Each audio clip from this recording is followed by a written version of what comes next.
지난 17일 개막했던 디아스포라 영화제가 5일간의 축제를 끝내고 어제 폐막했습니다.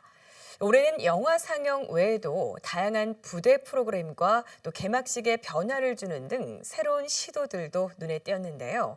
그 결과 영화제 저변 확대 등의 성과도 있었습니다. 하지만 이 보다 내실 있는 영화제로 가기 위한 과제도 적지 않은데요. 디아스포라 영화제의 성과와 과제를 김지영 기자가 정리했습니다.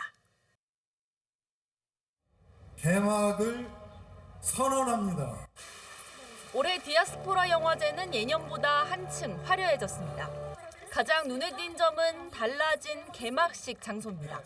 그동안은 중구 인천 아트 플랫폼 일대에서 진행했지만 올해는 인천 문화예술회관 야외 광장으로 자리를 옮겼습니다. 유동 인구가 많은 장소를 선택하면서 그동안 디아스포라 영화제를 잘 모르던 시민들이 영화제에 대해 인식하는 계기가 됐습니다.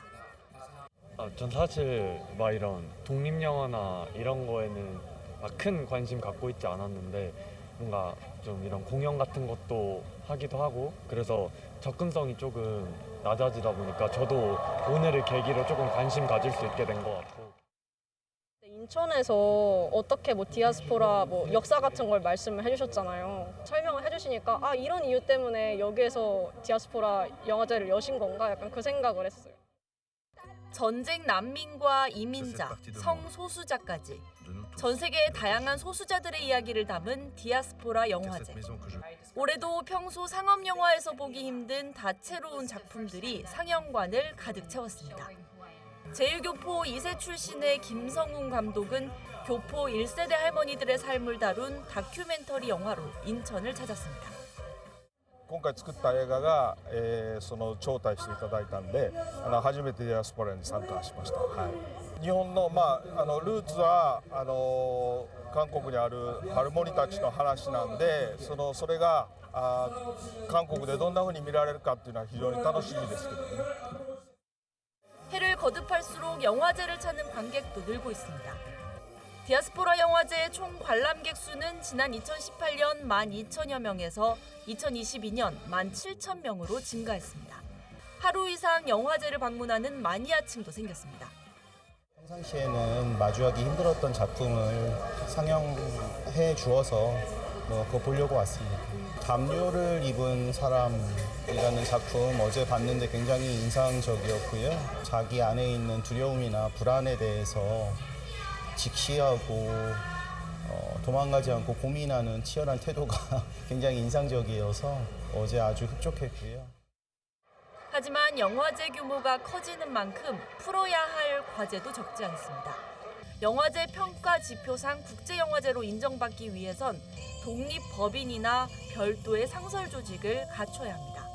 하지만 현재 디아스포라 영화제는 별도의 법인이 아닌 인천시 산하 인천영상위원회에서 사무국을 꾸려서 운영하는 형태입니다. 향후 국제영화제로 도약하기 위해선 별도의 독립법인이나 조직위원회 설립이 필요하다는 목소리가 제기되고 있습니다. 이 영화제가 여러 가지 어떤 외부의 파도에 휩쓸리지 않는다면 어떠한 시스템과 어떠한 방향성을 가져야 될까라는 고민들이 있고요. 그런 점에서는 한편으로는 영화제도 어떤 좀 튼튼한 독립된 어떤 기구로서 새롭게 좀 거듭나야 되지 않을까라는 그런 생각을 좀 하고 있습니다. 안정적인 영화제 운영을 위한 재원도 필수적입니다. 올해 디아스포라 영화제에 투입한 예산 9억 원 가운데 90% 이상이 인천시 재원에 의존하고 있습니다. 지속적이고 독립적인 영화제를 위한 재원 다각화 노력이 필요하다는 지적도 나옵니다.